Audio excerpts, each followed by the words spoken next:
Hi, how you doing? And welcome back to another video on the channel. What we have for you today is a wildcard video for game week 19. Now, there isn't much time between game week 18 and 19. Game week 18 finishes tomorrow, which is Sunday, and game week 19 starts on Monday. So if you are planning on wildcarding, you've not left yourself loads of time. So hopefully this video will help you out. Even if you're not wildcarding, it might give you some ideas for different transfers. And if you are new to the channel, please do support and subscribe. The aim overall is to try and get to 100 subscribers one day. So if you can help with that, that would be greatly appreciated. Anyone that has already supported the channel, thank you so much. Really do appreciate all the support we can get. So let's get into the video. So we're going to start with some hidden gems. Now, these are players that you might think are really obvious, but if they're that obvious, they're still quite low owned, in my opinion.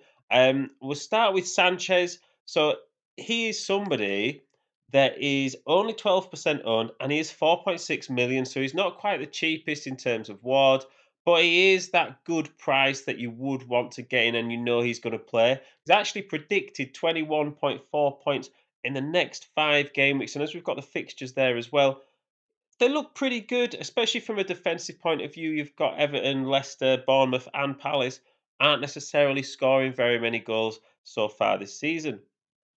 Next, we've got Trent, and how can he be a hidden gem? I hear you ask, but he's only 16.4% owned.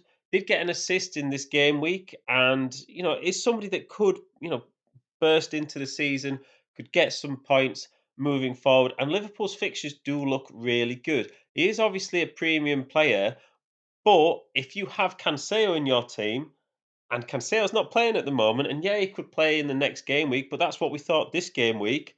You could do the straight swap to Trent and predicted, 25.6 points in the next 5 game weeks, and those fixtures do look really good. Into the midfield, we've got Mason Mount, 7.6 million. He has recently gone up in price, and he has got that Man City and Liverpool game. But that Man City game is part of a double game week, so it is important to factor in players who have double game weeks. If you've got free transfers, I think it is worth to get the odd one or two in.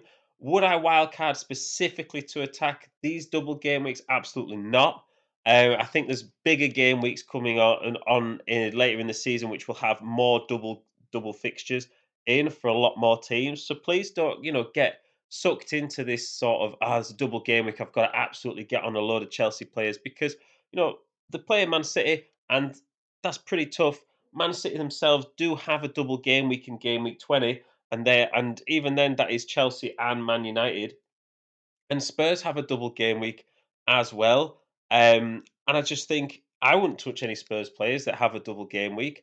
No matter how good you think it would be, how much double chances you've got. If you've got someone like Haaland who's on a single game week and who is playing pretty well, it has to be said, I would absolutely back Haaland on a single game week than Kane on a double game week at the moment.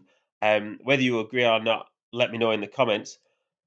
Moving on to the striker, and I've gone with Mitrovic here, and you might think he's quite highly owned, 26.2% owned. But the way I see it is that, yeah, he's owned by 26% of fantasy league players. It's like only a quarter though of fantasy league players own him, which means 3 quarters of people that play FPL don't own him. So when you flip it like that, I feel like he's quite low owned. He's another one with a double game week. Leicester and Chelsea, I think, are pretty good fixtures. I would almost take Mitrovic over Mount in terms of the potential to score points, especially with that Chelsea game being at home. I know it's a local derby and anything can happen. And he's predicted, 23.6 points in the next 5 game weeks, which is pretty good returns. So moving on to the wildcard team, and we're obviously going to start with Sanchez in goal. I have tried to fit in some of those players as best I can, although I tried to keep this wildcard team to about 100 mil. So unfortunately, I wasn't able to fit in Trent into the defence. But I have gone with Sanchez. Like we said, he's a good value keeper with good fixtures. And although Walker's not played at the moment, it's a bit like Cancelo. You do think that they're going to play eventually. You would like to think, especially on the right side of defence. Walker is going to be a preferred option to Lewis long term, and he's so much cheaper than Cancelo. So if Walker's not playing, has a lesser impact in your team. if you're worried about Man City rotations, because he is about 2.4%, sorry, 2.4 million cheaper than Cancelo.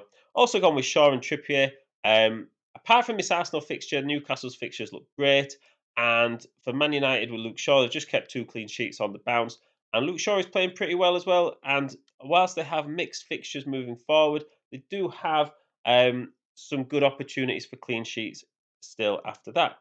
Into midfield, and we've got some double game weekers. Like we said, De Bruyne and Man City, they do have that Chelsea and Man United double game week coming up. So you can plan ahead even beyond this double game week and look at the next double game week as well. So if you've got a couple of free transfers, you might be thinking, "Oh, I should attack this double game week for Chelsea and Fulham players."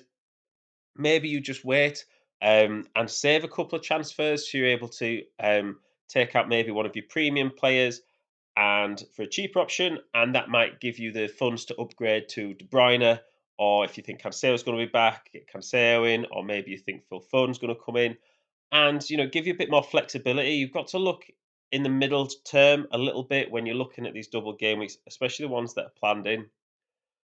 Moving into the strike force, we've obviously got Haaland there. I would still captain Haaland in this game week. I think if you've got Mitrovic, I think that's also a good option to captain as well. It really depends. I know some people will always captain a double game week player because it's double the chance of points.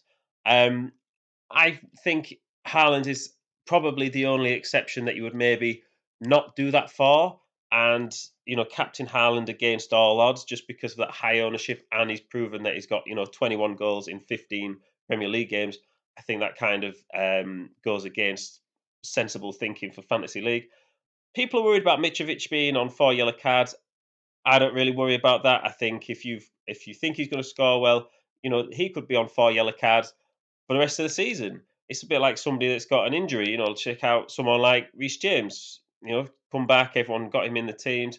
Then he got injured again. You don't know that he's going to get injured. You don't know that Mitrovic is going to get a yellow card and until they do get that yellow card. Until Mitrovic does get that fifth yellow card, it's not really something worth thinking about. It's when that yellow card happens and you think, all right, okay, um, I'm going to transfer him out now. What are my options? Because he's always going to play one of these two games at least, and he's just, I believe he's not got booked this afternoon, which means he's unless he gets booked in that Leicester game, he is going to play in the double game week. The bench is going to be pretty cheap for this team. I'm finding that having 5 subs in the Premier League really has meant that you are getting a lot of your players at least subbing on for a little bit. It's very rare that your starting 11 won't play at all unless there's some sort of injury or problem that you've not been aware of. Even if they're on the bench, there's a chance that they're going to come on. But a lot of this starting 11 that I've got do start for their teams. And yeah, let me know what you think about the wildcard team. Hopefully, it's given you something to think about. Is there any changes you would make? What do you think about the captaincy options for this next game week? Remember, there's not lots of time for turnaround. So make sure you're getting in all that information that you can to make the decisions as best you can. Please support the channel if you're new, and I will see you in the next one.